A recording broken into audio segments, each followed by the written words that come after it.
Hey there, what is up you guys? I am Jerry and welcome back to the channel, The Chicago Griller. This is the show where I share my favorite tips, tricks, and recipes for the Weber Q. If you think that I can help you out, hit the like button and subscribe. If you look up what the best burger is in Chicago, you're gonna find Au Cheval near or at the top of most lists. Fortunately, a copycat recipe for the legendary Au Cheval burger is very easy to make, and today I'm going to show you how to do this on the Q. Let's go.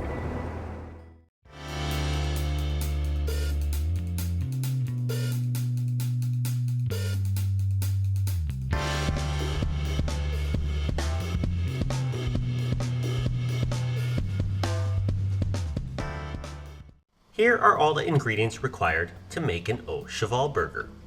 We've got thick cut bacon, chives, mayonnaise, Dijon mustard, pickled chips, red onion, eggs, your choice of cheese, and of course, let's not forget the ground beef.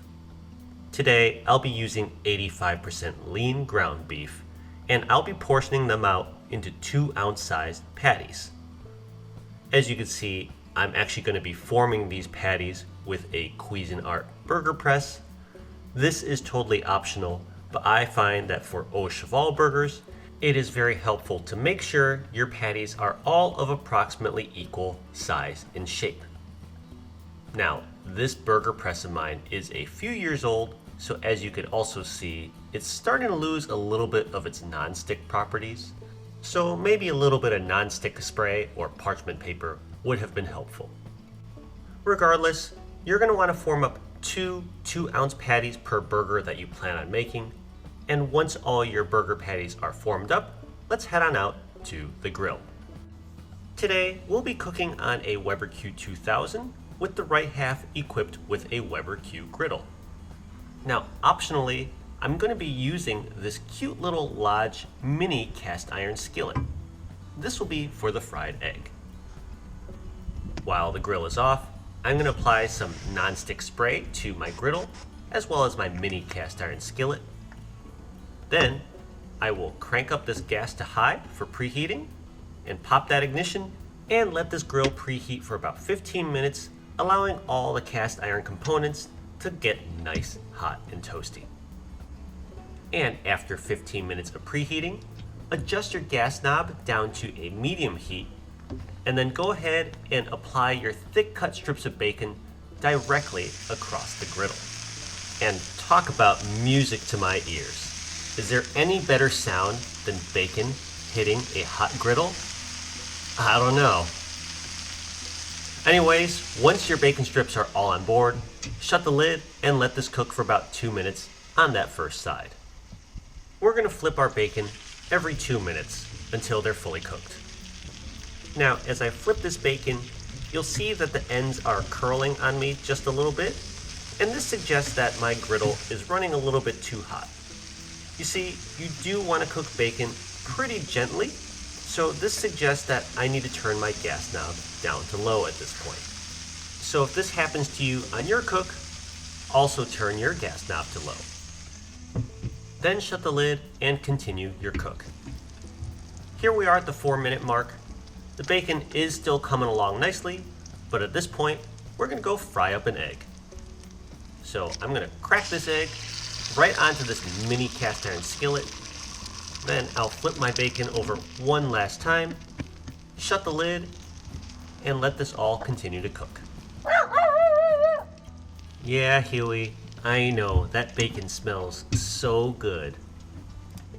So here we are, 2 minutes later. The bacon has been on for a total of 6 minutes, and they are ready to come on off the grill. They are a little bit soggy after cooking in its own grease, so once you pull them off the grill and pat them with a paper towel, they will be nice and crispy. Now at this point, this egg has been in the mini cast iron for just 2 minutes. This is a nice runny sunny side up. But if you don't want your yolk to be quite this runny, then you could give your egg a flip in your cast iron and let the residual heat help set the yolk just a little bit more. And while all this is happening, I'm going to grab a spatula and use this to push the grease on the griddle down the grease holes. Because it's just about time to cook our burger patties, but we don't want to cook them in a pool of grease.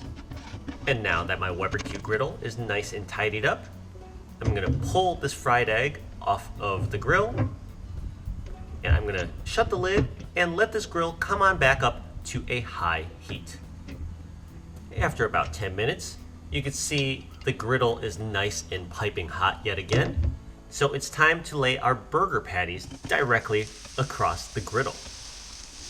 Once on board, it's time to season our burger patties with a pinch of salt and pepper on each. Perfect. Now, before we shut the lid and let the grill do its thing, you're going to want to take a griddle spatula and press down on each patty. The Au Cheval burger is not a smash burger, but by pressing down on these patties into the griddle, we're kind of replicating the crust and caramelization of a smash burger. Cook with the lid down on high heat for about 2 minutes, then flip. Since these patties are so thin, and we got our grill piping hot, we should see some really nice caramelization and crust when we turn these burger patties over. And as you can see, that's exactly what we have here. See? What did I say? It's just like smash burger, right? Anyways, let's get another pinch of salt and pepper on each patty. Lay down a couple of slices of cheese, as well as toast up a couple of buns. And now, shut the lid and let this cook for a final minute or two. So now that the burger patties have been on board for about 3 or 4 total minutes, it's time to pull all the components off of our grill and assemble. Once you're back inside, of course, begin with your bottom bun and lay down a burger patty with cheese. Now, remember what I said earlier, and I said that every Au Cheval burger has 2 patties, so lay down a second patty right on top. Next up comes that thick cut bacon that we grilled up. So break a strip in 2 and lay that right on top of your burger patties. Now let's shift this whole burger over and assemble the other half. So here's the top bun that I'm going to lay down on my cutting board. Grab some mayo and apply a nice layer to that top bun. Next, grab that Dijon mustard and apply and blend this layer of mustard in with your mayonnaise. So what we're doing is we're creating a Dijonnaise. Next, we have some very finely diced red onion that we are going to apply directly on top of that top bun with Dijonnaise. Follow that up with some pickle chips. It'll take about 3 or 4 pickle chips to cover. And then add that fried egg on top. Finish this half off with some freshly chopped chives. And now, once I tidy up my cutting board just a little bit, I present to you an open-faced Au Cheval burger. Looks pretty darn good, right? But if you were to order this burger from the Randolph Street restaurant, how they would serve it is they would take the half with the fried egg and place it on the bottom half with the burger patties and then press down. This breaks the yolk so that it runs through and out of the burger. This giant burger is then held together with a steak knife that's stabbed through from top down. And now I present to you the completed Au Cheval burger, made at home right here on a Weber Q.